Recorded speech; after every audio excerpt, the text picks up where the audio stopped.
January 6, 2021.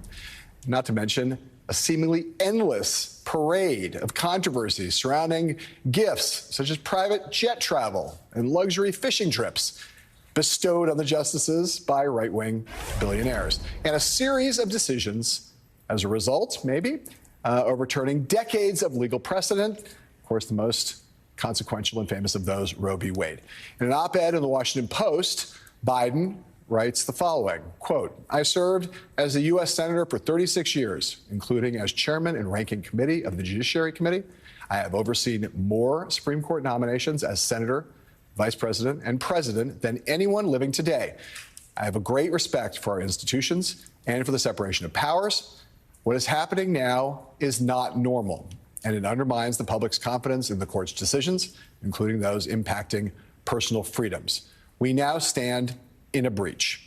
That's why, in the face of increasing threats to America's democratic institutions, I am calling for 3 bold reforms to restore trust and accountability to the court and to our democracy." While the legislation, sadly, stands virtually no chance of passing in a Republican-controlled Congress, and it would need 60 votes to overcome the filibuster in the Senate, the amendment limiting presidential immunity would have to be passed by 38 states. The proposals are an idea for Democrats to run on this year. It is the end result of years and years and years of pent-up frustration from Democrats about the Supreme Court, and it marks a profound evolution in the party stance and the president's. The Washington Post reports, quote, "During the 2020 presidential race, Biden rebuffed calls from liberals who advocated expanding the court, but promised that he would create a commission to study potential changes. He followed through on that vow after being elected, and the commission issued a 294-page report to the president. Before Monday, Biden had not acted on the commission's report since it was approved in December 2021. And that is where we start today with the executive director of Fix the Court, Gabe Roth, and former senator and co-host of MSNBC's How to Win 2024 podcast, Claire McCaskill. And with me here at this table, distinguished political scholar and professor at Princeton University, Eddie Glaude. Guys, I guess, Claire, I'd like to start with you. Just you have seen, as everyone else, I was just talking about the evolution that's gone on here in terms of how the party thinks about the court, how the country thinks about the court, and most importantly today, at least, how President Biden thinks about the court. Tell me from a kind of 30,000-foot level, as someone who once served in the upper chamber, what do you think the consequences of this will be? Mostly political rather than substantive, but what does it mean that the party and the president have moved this way? Well, I think it's really important that the president put this marker down. Yes, you're right. The chances of this becoming enshrined in our Constitution anytime soon are not great. But it is the right thing to do. And there's no question the Roberts Court is in a crisis. The people do not trust them. The ethical lapses have been huge and notable, and most Americans realize it's not right that these guys can take all this free stuff where everybody else in government has to be very transparent and can't do those kinds of things. I think term limits have always been popular with most voters, no matter who they are for. So I think this will be popular. I think it's a good thing for the Democrats to run on, and especially the issue of whether or not a president can do anything they want, and they cannot be held accountable under the law. I mean, committing crimes as president and getting a free pass, get out of jail card is not acceptable to most Americans. Gabe, I want to talk a little about what's in these proposed reforms, and independent of their likelihood of passing anytime soon. There's a history. The court has not always been fixed. It's not always been the number of justices now. There have been rules that have been changed, but it's been a pretty long time since we've seen a significant structural reform to the court.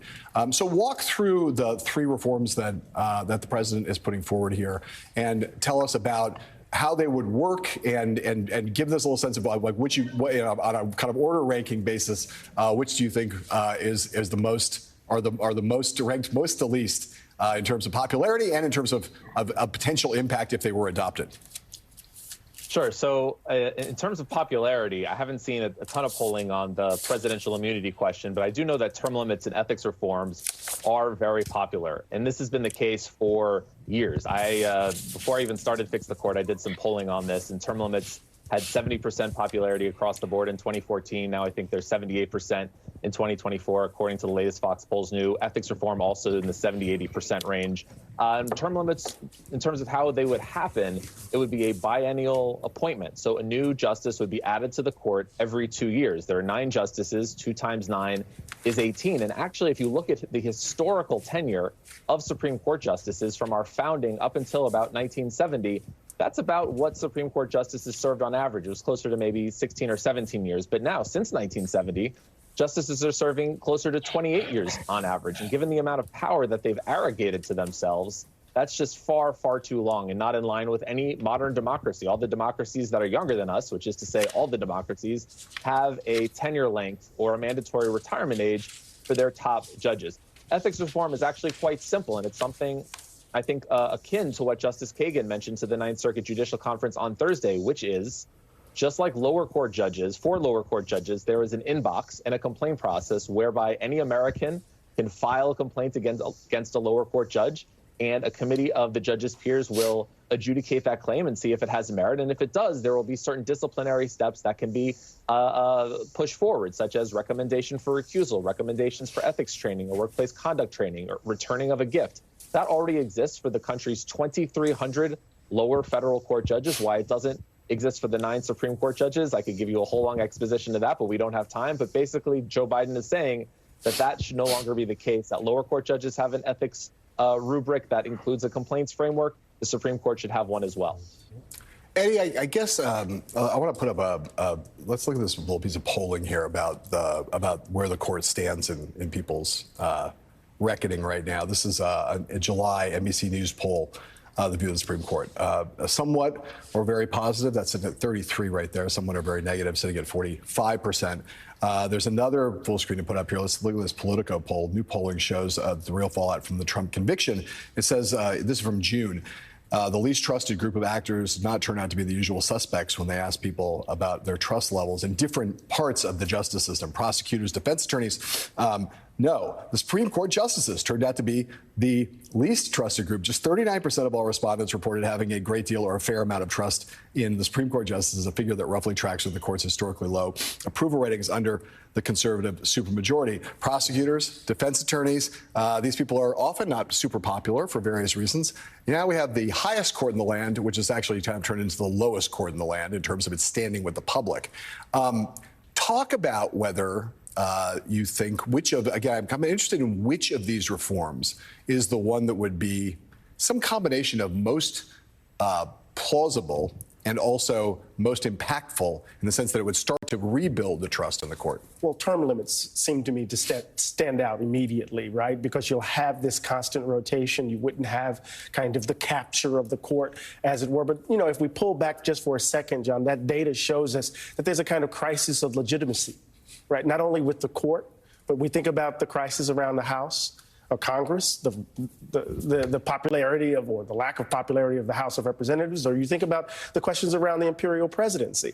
So each branch of government has its troubles. And here you have an effort to respond to the view of the court as in some ways out of step, as not really acting on behalf of the country. And the irony, of course, is that the idea behind giving them life-term appointments is that the justices would not be subject to political passions, that somehow they would be above politics. But instead, what has happened is they've been captured by it. So I think that the term limits would stand out immediately in terms of your question that you asked. Claire, I want to ask you about the code of ethics, because Gabe was just talking about that. He said it was kind of straightforward. I mean, I think one of the things that has eroded trust in the court is the revelation over these past X number of years. People are kind of stunned when they learn there's not really a code of conduct, that the highest level of the judicial branch is not in any way really self-policing. And now we see that what the impact of that has been. Tell me what you think, whether, you know, term limits are going to be hard to pass and a constitutional amendment very hard to get enacted. A code of conduct, a code of ethics seems something that might more easily be passed and that might, I ask you, might start to gradually rebuild a little bit of trust and confidence in the court. I think it would help. Here's the thing. This court has shown extreme arrogance. When all of this came out, about hundreds of thousands of dollars of luxury trips and college tuition and RVs and fishing trips. When all of this came out, that would have been a moment the Supreme Court would have done a gut check and said, yeah, we need to do this. And even Elena Kagan has said publicly they need an ethics code that's enforceable against the Supreme Court. But instead of doing that, they all go, oh, no, you can't touch us. It's just arrogant. You can't touch us. We're above all of that. We police ourselves, and we all know we're ethical. So go away and leave us alone. That's infuriating to people. Everyone in government has ethics rules. It is part of our democracy. It has been for a long time, since many scandals occurred in the early years of this democracy. The scandals brought ethics reform. And it's pretty tough, the ethics rules for judges that aren't Supreme Court judges. It's really tough for members of Congress. I mean, you can't even go out to dinner with someone and take dinner from someone. I mean, you have to go to a party where you have to stand up and can only have hors d'oeuvres for it to qualify under the ethics rule if you're a member of Congress. So the idea that they're resisting this is a really big problem for the Supreme Court. And I do think this is one thing that makes it very difficult for the Republicans to say, oh, well, we don't want to do anything to the Supreme Court because they're our team now. Claire, you know what I say about a party that only serves where all you can do is stand and eat hors d'oeuvres. That's not really a party, in my view. Gabe, I want to go back to the thing. I want to go back to the ethics reforms. Here's what the basic deal with the code of conduct that Joe Biden's going to put forward today.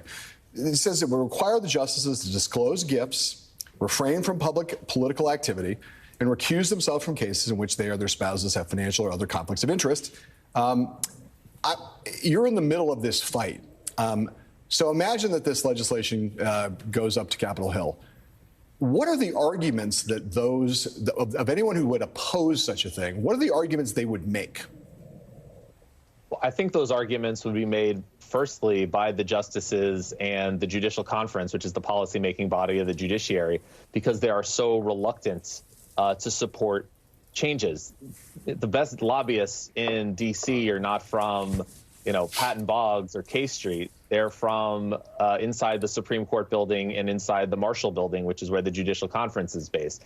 The justices are very reticent to any sort of change. Even when the Wall Street Journal report came out in 2021 showing that lower court judges had participated in cases in which they had a financial interest, the justices didn't want to be part of this new financial disclosure reporting rubric where you have to post their own financial disclosures and stock sales online. They resisted that. Eventually, we were able to overcome that, and now the justices have to put their financial disclosures and stock sales online. But they are very resistant to any sort of statutory changes, and they always cry separation of powers. Right. Separation of powers is a thing, but is not the thing. In other words, if Congress can set the justices' budget, if they can set their docket, which is pretty much 100% discretionary at this point, if it can set recusal rules, right? The recusal law that was codified several times, most recently in 1948, says justices shall recuse. If they can do all these things, say when the court starts to sit, say when it sits, then Congress can pass laws requiring them to follow basic ethics rules. So my concern is not necessarily from Republicans in Congress right now, which it's there for sure. But my concern is the justices, to Senator McCaskill's point, that their arrogance is going to inform them and prevent them from going along with these common sense reforms. Right. And Gabe, the justices and the Judicial Conference have these opinions. They don't have a vote in the United States Congress, an actual vote, right? If you had a floor debate over this and you were someone who wanted to vote against it, you would get up and say what? Just separation of powers. This is the executive has no right to do this. No. Is that what your argument would be?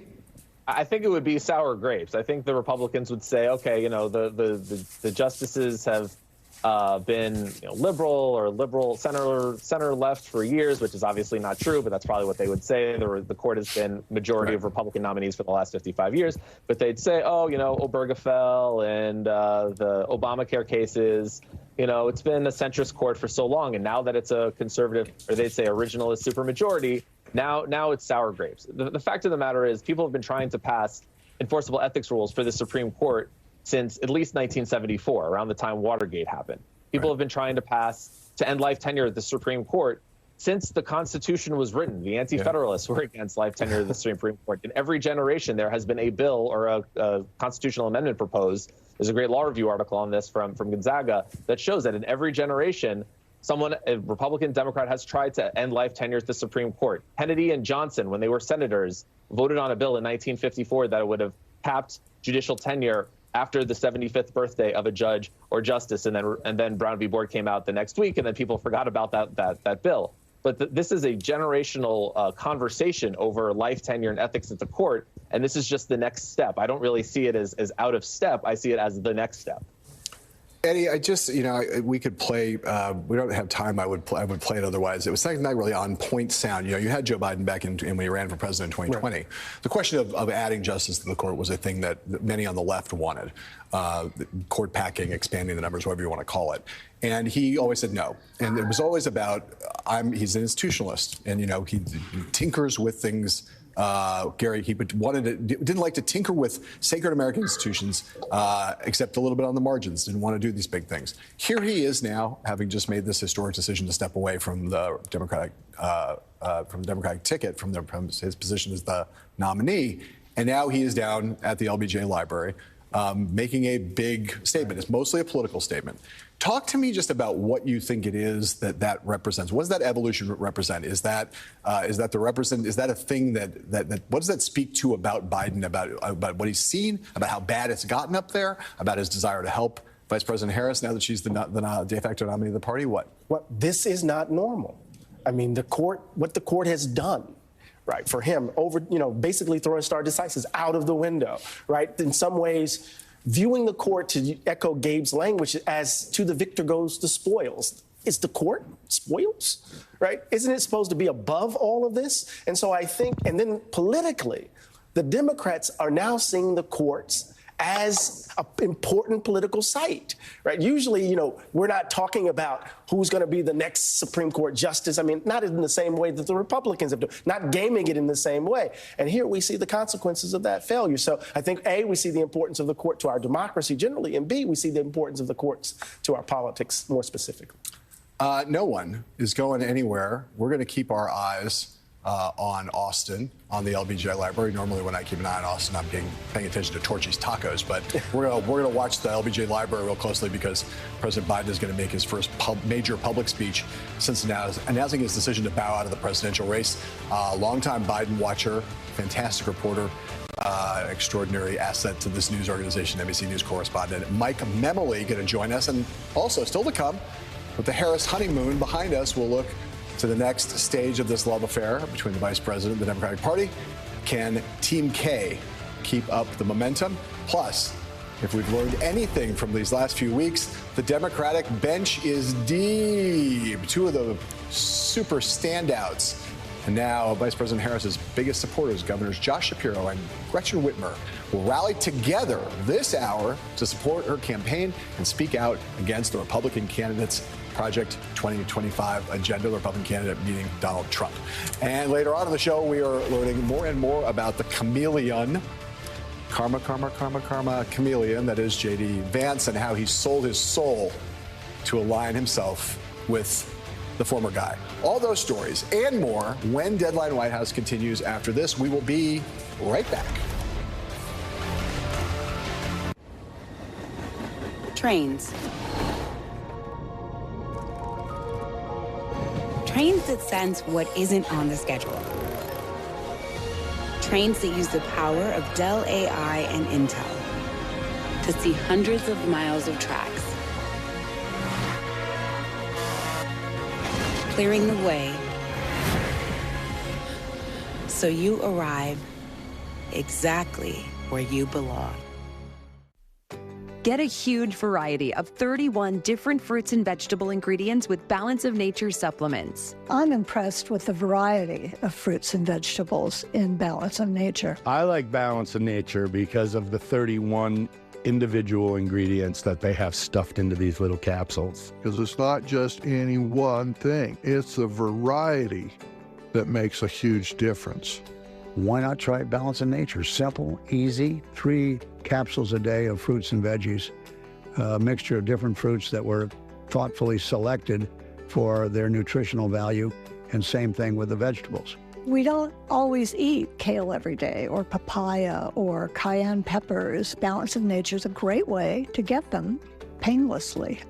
Get 35% off your first order as a preferred customer. Enjoy a 30-day money-back guarantee and free shipping. Don't wait any longer. Use discount code LOVE. After Homoglow cleaned our place for $19, we fired our old housekeeper. Homoglow tackled everything, from our kitchen to our bathroom, all our laundry.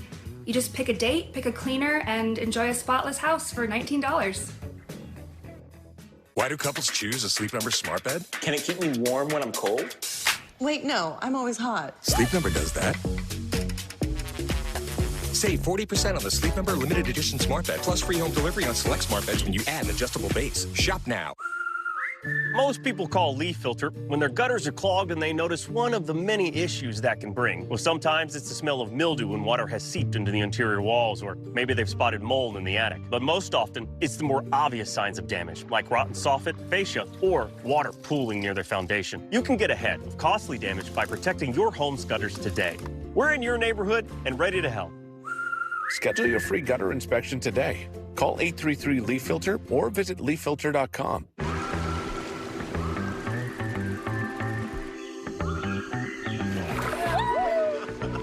Introducing your new favorite shirt, the lightweight hoodie. Crafted with an ultra-light, quick-dry fabric, has exceptional breathability, natural sun protection, and is made from buttery soft bamboo for unmatched comfort.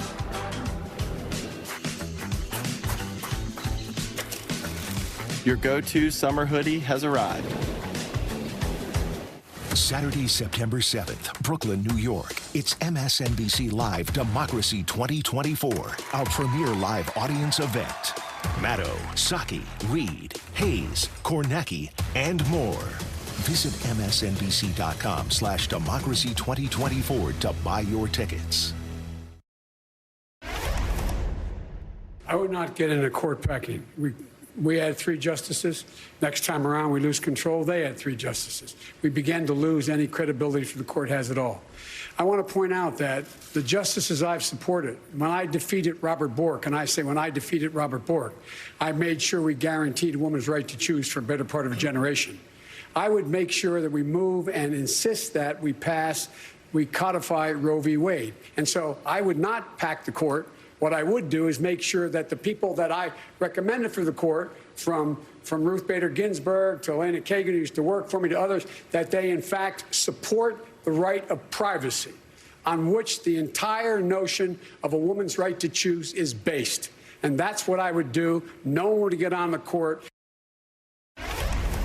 That was Joe Biden, the sound that I talked about wanting to play earlier with Eddie, and that was 2019, October, I believe the first or second Democratic primary debate. Joining our conversation, a man who was certainly there because he is basically always there, wherever Joe Biden has been for the last 30 or 40 years.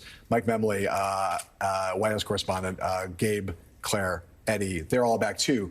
Mike, he's not talking about packing the court now. That is, I played that sound because it gives you some sense of where Biden was as an institutionalist. He was very reluctant, even though it was the feeling of a lot of people in the progressive part of the Democratic Party. They wanted to expand the court, and Biden resisted, I would say, much to his benefit politically. He didn't get drawn into the progressive quagmire on a lot of issues in 2020. That's why he ended up winning. That's right. How have you seen him evolve on this question? I mean, you have watched him really carefully as president, how he has, and reported on how he has reacted to each of the new kind of depredations against the court by the conservative supermajority. Talk about that evolution that led us to where we are today. Well, you can hear him talk about 1988 when he defeated Robert Bork, right? That was a really foundational moment for him in terms of what the Supreme Court is and needs to be. He feels like he deserves credit for creating this right to privacy, which was something that Justice Kennedy, who was ultimately confirmed, saw through. Then in 2016, when Joe Biden was thinking as vice president of running for president, what happened the following year? Merrick Garland was nominated to the Supreme Court. That was taken away. He vigorously argued against what they called the Biden rule, Mitch McConnell at the time, right? And in his view, they denied President Obama a rightly nominated Supreme Court justice. And then in 2020, in the closing weeks of that campaign, what happened? We lost Ruth Bader Ginsburg. But then candidate Biden made this argument. And so he has seen the way Republicans have politicized Supreme Court nominations over decades, going back a long time. And I think the combination of what those justices who were confirmed by Donald Trump did and what he has seen in terms of the public opinion. This was something he was planning to run on, right? This is an idea he wanted to put before the American people because he had come a long way himself and he felt like it was a winning issue for Democrats. And it's interesting, he didn't go that last step of court packing. That's perhaps a step too far, even though constitutionally there's an argument that that's actually the most sound way to go about court reform. Yeah. But this is something that he thinks can both activate Democrats to vote who weren't activated already, but also something he thinks is right for the country at this point. Yeah, we started hearing about this in that period, the month after the debate, when he was scrambling to save his candidacy. You just said he was going to run on this. Has this been a thing that's been in the pipeline for a long time, that this was a thing that, even though we got highlighted in that period of a month, that this was something that he was going to do one way or the other? It was going to be a central piece of his campaign if he'd stayed? I think the immunity decision, which they saw coming, was the last straw, right? I think he just saw that this is above the pale. And Biden is old school in a lot of ways, right? You talk to people like Ted Kaufman, people who've been around this president for a long time. He does believe that you have to put ideas before the American people and run on them in order to implement them.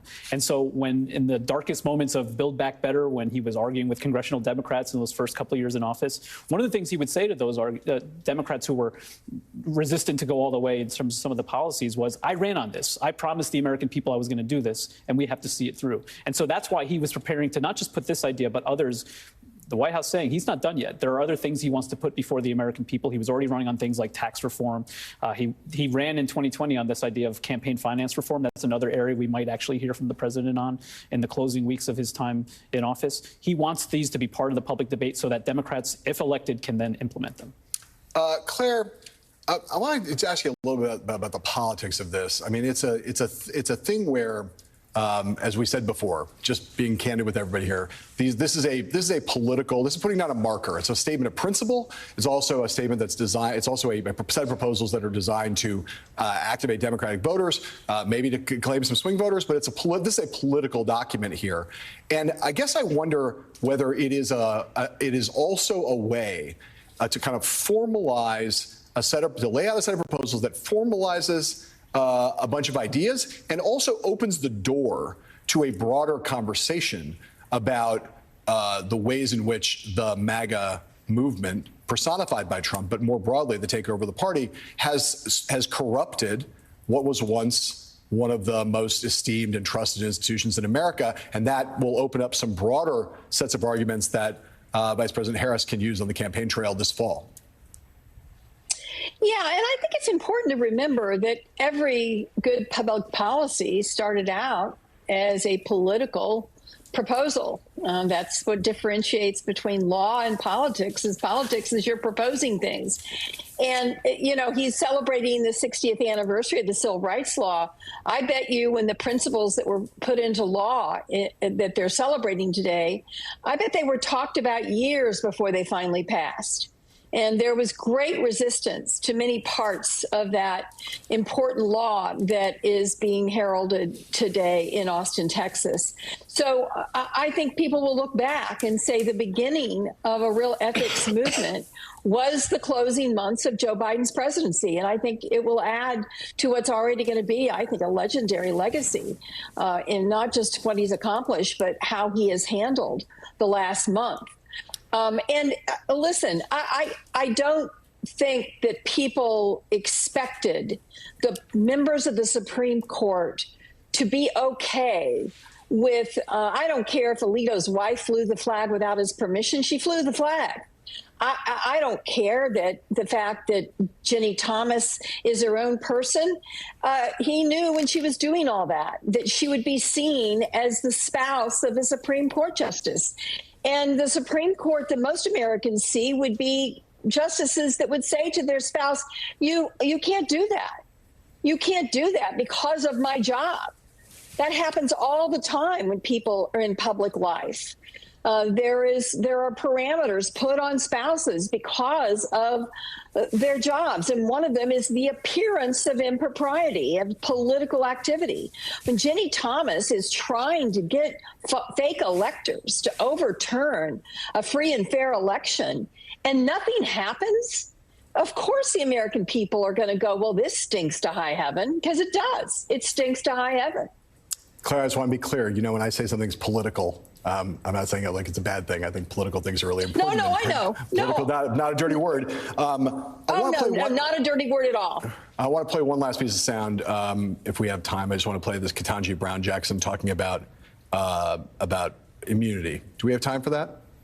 We do. Let's play Ketanji Brown Jackson, Justice Brown Jackson. What I'm, I guess, more worried about, you seem to be worried about the president being chilled. I think that we would have a really significant opposite problem if the president wasn't chilled. If someone with those kinds of powers, the most powerful person in the world, with the greatest amount of authority, could go into office knowing that there would be no potential penalty for committing crimes. I'm trying to understand what the disincentive is from turning the Oval Office into, the seat of criminal activity in this country.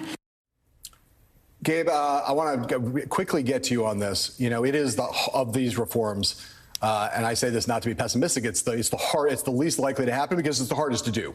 Defending the Constitution is very difficult. It's been done, and we can tell you how many times over the course of the life of the document, but it's not easy.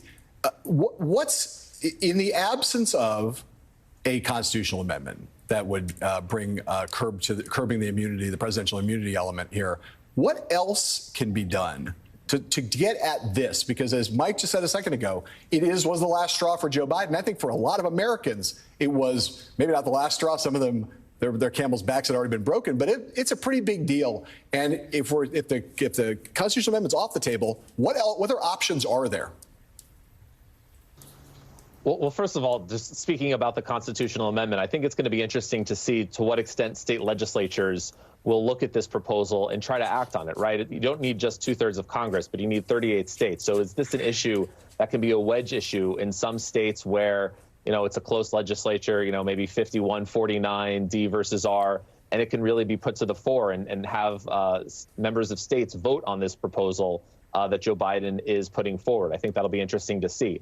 Beyond that, I mean, gosh, the thing that I'm looking at right now is what's going on in Florida. And you have Eileen Cannon throwing out the Trump documents case. And so right now that's with the Court of Appeals, the 11th Circuit Court of Appeals. But it seems like we might even need congressional approval for sort of passing new laws that tell us what a presidential document is, what a confidential document is, the constitutionality of a special counsel or an independent counsel. Some of these sort of basic things that we thought we knew, we might have to start at square one so the Justice Department has the tools at its disposal so it can potentially investigate Trump either on what he's done previously or what, frankly, he might do in the next 4 to 8 years. Gabe, I don't know where you are, but it looks really nice. You should probably get yourself a lemonade or an iced tea and go take off your shoes there. Thank you for your service. I'm on it as soon as Joe Biden's done talking. All right. Thank you for your service today and for starting us off. Everyone else here is all sticking around. Up next, real question here. Can the energy and enthusiasm and the dollars, lots of dollars, that poured into Vice President Harris's wildly successful first week as the de facto rock star Democratic nominee continue? We will talk about that and head over to the all-important Keystone State where Governor Josh Shapiro and Gretchen Whitmer will rally for the Vice President in just a few minutes. Don't go anywhere. We'll be back with this incredible panel. Lumify? It's kind of amazing. Wow. My go-to is Lumify eye drops. Lumify dramatically reduces redness. In 1 minute. And look at the difference. My eyes look brighter and whiter. For up to 8 hours. Lumify really works. See for yourself. In a year full of political takes. Inflation report coming down. No one's got takes like us. Kids don't need water. Well, I'm pretty sure kids do need water. No, you're thinking of plants. Comedy Central's The Daily Show. Continuing election coverage on Comedy Central. When I was diagnosed with HIV, I didn't know who I would be. But here I am, being me.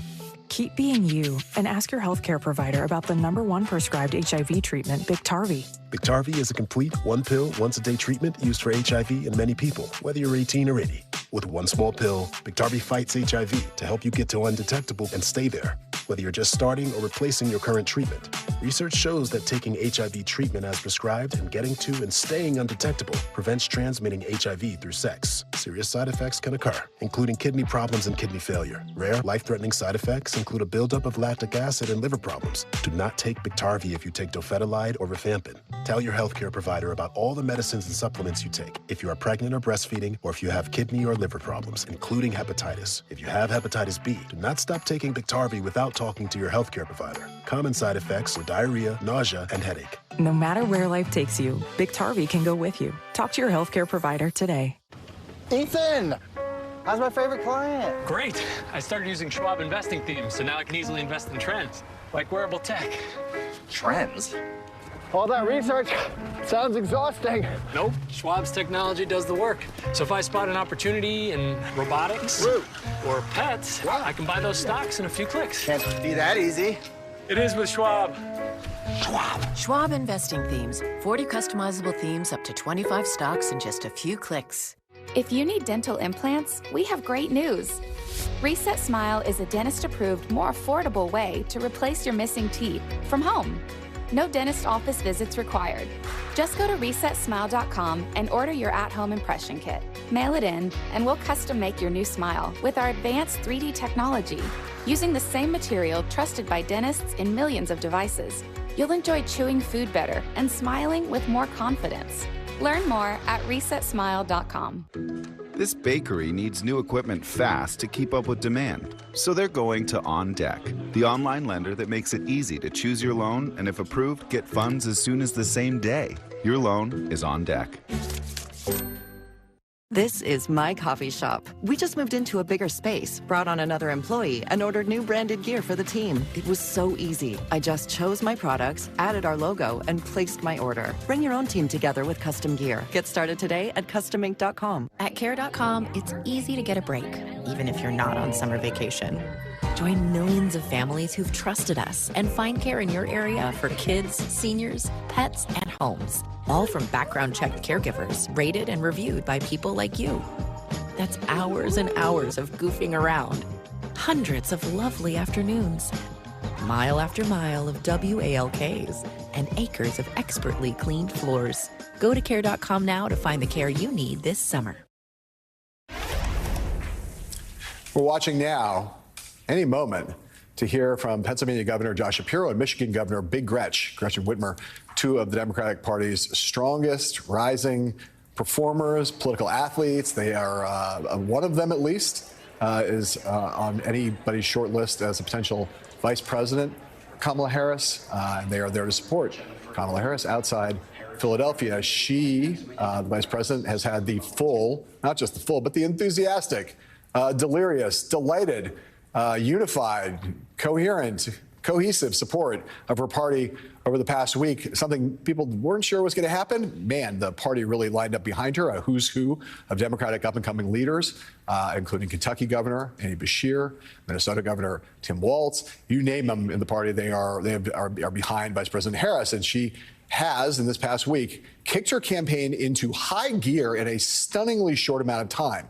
According to the campaign, they have recruited 170,000 new volunteers since last Sunday and held 2,300 events to mobilize grassroots supporters. This past weekend alone, they've also raised, wait for it, $200 million in 7 days, with 2/3 of that money coming from first-time donors. There's also, on the large dollar side, I think they have another $150 million in commitments of money going potentially into super PACs and other places. The money is just coming in hand over fist. Vice President Harris, for her part, she's embraced all that enthusiasm naturally, and loves the fact that the base has rallied to her and that the institutional part of the party has. But she's also cautioning that this campaign is far from over, far from won, a long way from that. She tells supporters this weekend, this is what she said. She said, "We are the underdogs in this race, but this is a people-powered campaign, and we have momentum." And if you look at the polling, that's certainly true. Claire, Eddie, Mike, Memily, you're all back. And Mike, I want to ask you that question because we're talking about this, about the politics of this right now. There's the fact that there's no, when people talk about the pros and cons of the different ways this could have gone once President Biden had decided to step aside, the fact that whatever the pros of the reason why you would want to have an open, competitive contest, as some people wanted, with a mini primary, with town hall meetings or debates or whatever. The biggest downside to it is that trying to start a presidential campaign at this late date, from a standing start, building an operation, a digital team, a field team, a fundraising team, I would say impossible. Impossible. She, Vice President Harris, is inheriting a team that's already out there in all the battleground states, and a really savvy digital operation, and a bunch of people who do rapid response, and people who are obviously raising money. But there's still a lot to do real fast, and the integration of her existing team, the existing Biden forces, and potentially bring in some people from the outside who have the esteem and reverence of the party. Those are all on the table. Talk about where things stand right now in terms of the bootstrapping, the combination of bootstrapping and inheriting of an existing operation, the melding of that as we sit here today. I mean, operationally, this campaign was ready to go. I mean, they have a really strong foundation to build on, and the team that was helping build that is still there, very much overseeing it.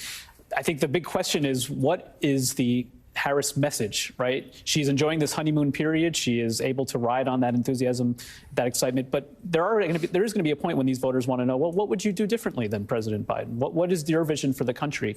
And there's, I think, a good debate to be had about whether she does need to develop her own distinct political identity at this moment. Because one of the failings that people who are close to President Biden felt about his debate performances, all you needed to do on that debate stage was a noun, a verb, Dobbs, a noun, a verb, democracy, a noun, a verb, felon, right? And that would have been enough for those voters who were just starting to tune in to get you through to November.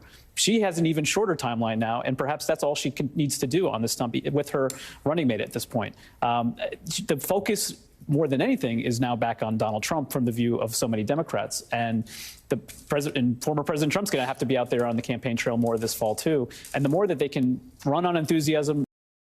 You have to figure out, you have to do a whole bunch of research on yourself that you haven't had really done. You've done some of it, but not in the way that a presidential campaign that's been ramping up for a year and a half would have done. What if you think about what they need to get done, Vice President Harris's operation between now and let's just focus on the convention.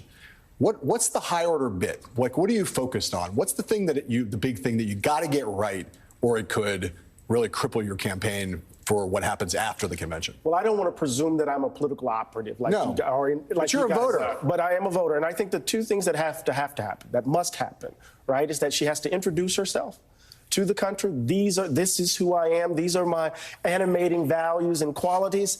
And she has to be clear about her message. And I think we have the beginnings of that. We're not going back. And what does that mean? We're not going to go back to what this guy's trying to do, and we're not going to go back to the old categories, the old divisions, those old divisions between left and right, the old divisions between liberal and conservative. What we're going to try to do is govern for everyday ordinary folk. We're going to address the conditions of workers, those folks whose noses are barely above water. We're going to try to deal with those kitchen table issues without the baggage of our previous politics. And I think if she leans into that, we are not going back, and begin to give voice to what a substantive notion of the public good is, right, John? I think a substantive notion of what the public good is by way of policy. Now we're opening up the door to a different kind of conversation. But maybe I'm sounding like an academic egghead in this moment, right? But I do think, what does it mean to give content to the idea that we're not going back? Right. Other than just simply, that guy is the past. You sound like an egghead, Eddie, but we love eggheads. And eggheads are us. I want to put up a little, here's a full screen New York Magazine cover. Let's put that up. Can we put that up? There it is. Welcome to Camelot. We've had a lot of discussion about this. We've got Charlie XCX. She's Brat. Mike Memley, he's Brat. Claire McCaskill, she's Brat. She's Brat too. We've never seen anything. People have made this comparison, Claire, a lot in the last week, which is, we haven't seen anything like this since Obama. She's out there in social media. She's all over TikTok. There is this buzz around her that you can't buy it, you can't learn it, you can't prepare for it, you catch it. It's organic, right? When you see all this as you sit there out there in Missouri, do you have any worries about the way that Hollywood and and the glamour and the glitz that is kind of going to attach itself to her, that is obviously super important for unifying the party, for bringing money, all those things. But that in the battleground states, among 6 or 7% of the people who haven't decided yet who they want to vote for and are going to decide the election, that some of those things might not wear well over the next 100 days, even if they're absolutely incredibly exciting and positive for her in this moment. Yeah, I'm not so worried about that. A sprint really is to her benefit. We're the only country that puts people through the minefield, painful, we're going to tear the bark off your tree with negative attacks for, months and months on end. This sprint requires simplicity, and simplicity is her best friend. And I would push back a little bit on the honeymoon notion. Yes, there was this incredible release of pressure due to the painful mess our party was in, with a president that we all loved and respected, and a reality that became clear at the debate, and the sense of urgency about beating Trump. All of that, yes, the pressure was released and certainty has arrived, and everyone is excited about that. But she's also done a really good job. I think people have underestimated Kamala Harris. I think because of her presidential campaign, there was this notion that somehow she was not up to this job. She's up to it. She knows what she's doing. And I think she's going to pick a vice president that grounds this ticket in a way that takes some of that Hollywood glitz off of her candidacy. And she's going to speak in very plain terms, which is really important, about freedom and about the future, about joy and laughter and lightness and aspiration and opportunity, the kinds of things that this country is craving right now because of all the darkness that Donald Trump has brought on to the political scene. And by the way, they're going to come after her, John, with all these negative ads, which are so yesterday. And does anybody think that the swing voters are really going to be persuaded by ads coming from a guy that they know can't take a breath without lying? I just don't think a barrage of Willie Horton-type swift boat-esque bull, is going to really slow her down as long as she does what Eddie says. She's got to get her bio out there. She's got to get people have a sense of how she's fought and overcome the odds and done well in America because of the values that we all care about. She's in a really good place. I would much rather be on her side of this equation than Donald Trump's. I think bullpucky, that was the phrase you were looking for. Horse hockey. There you go. That's what I was looking for. Yeah. Something like that. Yeah. That's what you're looking for. That's what they say. That's how they use that phrase in the show me state. To be clear, the degree of difficulty that she and her team faced, given how she ended up as the de facto nominee in this first week, off the charts hard to pull that off. They did not put a foot wrong. They were flawless last week, and I think everyone, if they already didn't understand that she was ready for the big leagues, they do now. No one is going anywhere. We're going to come back. We're going to keep our eyes on Pennsylvania, keep our eyes on Austin, Texas. We're going to keep our eyes in both places. We can do both at the same time. And we're going to wait for one. We got the fight for the president. We're going to come out. These governors are going to come out. This is what news is all about. We got to sneak in a quick break, but we're keeping our eyes on them while we're away. Don't go anywhere. When I take the bike out like this, all my stresses just melt away. I hear that. This bad boy can fix anything. Yep, tough day at work. Nice cruise to sort you right out. When I'm riding, I'm not even thinking about my painful cavity. Oh, you shouldn't ignore that. And every time I get stressed about having to pay my bills, I just hop on the bike, man. Oh, come on, man. You gotta pay your bills. You don't have to worry about anything when you're protected by America's #1 motorcycle insurer. Well, you definitely do. Those things aren't related, so... Oh, that is a vibrating pain.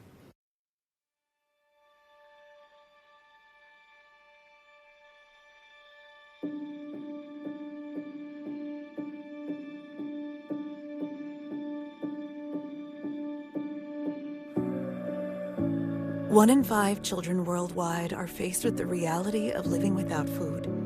No family dinners, no special treats, not enough energy to play. All around the world, hunger is affecting children's physical and mental health. Toddlers are suffering from acute malnutrition, which stunts their growth.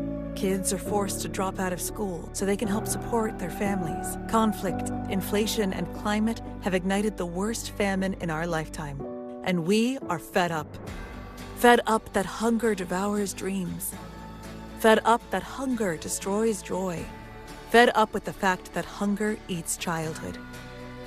Help us feed the futures of children all over the world by visiting givetosave.org. For as little as $10 a month, you can join Save the Children as we support children and families in desperate need of our help. Now is the time to get fed up and give back. When you join the cause, your $10 monthly donation can help communities in need of life-saving treatments and nutrients, prevent children from dropping out of school, support our work with communities and governments to help children go from short-term surviving to long-term thriving. And now, thanks to special government grants, every dollar you give can multiply up to 10 times the impact. That means more food, water, medicine, and help for kids around the world. You'll also receive a free tote bag to share your support for children in need. Having your childhood eaten away by hunger is unimaginable. Get fed up. Call us now or visit givetosave.org today.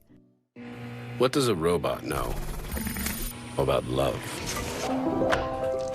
It takes a human to translate that leap in our hearts into something we can see and hold. Etsy. Tommy Copper's full back support compression shirt fights back pain. If you do this or this, Tommy Copper's got this. Fight back pain. Go to TommyCopper.com today. You need this. Trust me. When the internet said Red Lobster's going away, your boy Flavor Flav said, not today. Crab Fest is here, boy, and they got 2 flavors, roasted garlic and new Cajun butter. When you gotta have seafood, you gotta have Red Lobster. After Homoglow cleaned our place for $19, we fired our old housekeeper. Homoglow tackled everything, from our kitchen to our bathroom, all our laundry. You just pick a date, pick a cleaner, and enjoy a spotless house for $19. Troy McCaskill, Eddie Glaude, and Mike Memley.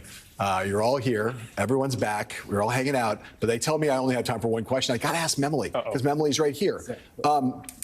Tell me about I never will ask anybody for predictions, but we are about to look at these 2 governors in Pennsylvania. One of them was on our television, our show here today, One Morning Joe, Gretchen Whitmer, who said, I'm not in this vice presidential thing. I'm out. I've pledged to my state that I'm going to stay in office, serve out my term. The other is very much in it. Josh.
Both of those things in the next hour.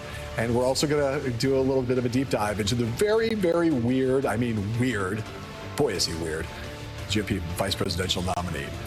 Man, J.D. Vance just keeps getting weirder. A quick break and we'll be right back.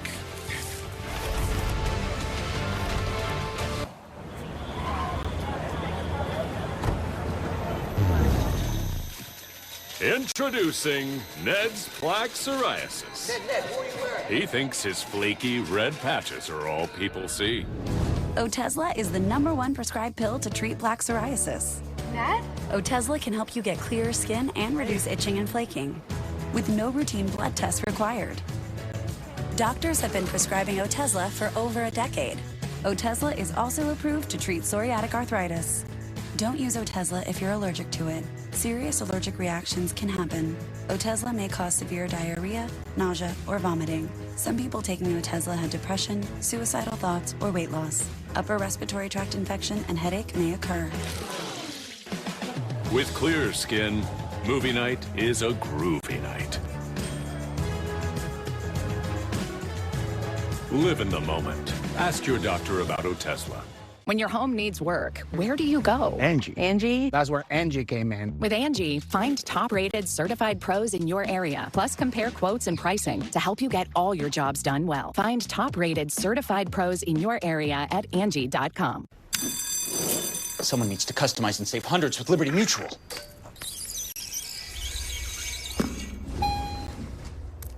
Wait, there's an elevator? Only pay for what you need. Liberty, liberty, liberty, liberty. I managed to get the last room for $190. I booked the last room a week ago. I booked yesterday. Some sites panic you into booking their last room. Instead, Trivago compares hotel prices from hundreds of sites, so you can save up to $50 a night. Hotel? Trivago. Lumify? It's kind of amazing. Wow. Lumify eye drops dramatically reduce redness. In 1 minute. And look at the difference. My eyes look brighter and whiter for up to 8 hours. Lumify really works. See for yourself. Hey folks, Chris Coonan here with Leaf Filter, America's largest gutter and gutter protection company. Leaf Filter has over 150 locations and has been installed on over 1 million homes. We've been protecting homes now for over 20 years. Our patented technology offers total protection for your home and comes with a lifetime transferable warranty. The process is simple. Give us a call to schedule your free gutter inspection. If you decide to move forward with the project, you put nothing down at all. 833 Leaf Filter or visit leaffilter.com today. This is the journey I've been taking. Of how I enter different rooms. Whatever you want, I hope you find the time to get this. All of my lessons, they come in the form of a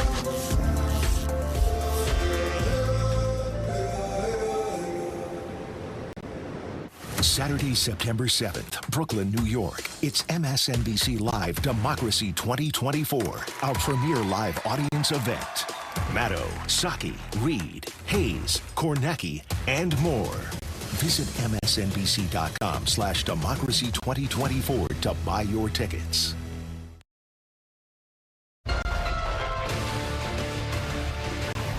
J.D. Vance wiped away all references to abortion on his website because his positions are so extreme. He's a fraud, right? He's been avoiding answering questions around that. Donald Trump is, of course, a 34-time convicted fraudster. And so they belong together, J.D. Vance being Donald Trump's mini-me. Hey again, everybody. It's 5 o'clock here in Gotham City. I'm John Heilman. I'm in for Nicolle Wallace, who's off. J.D. Vance, he may be Trump's new mini-me, but he sure wasn't just a few years ago. Past comments by Trump's vice presidential running mate are now well documented all over the place. He called Trump America's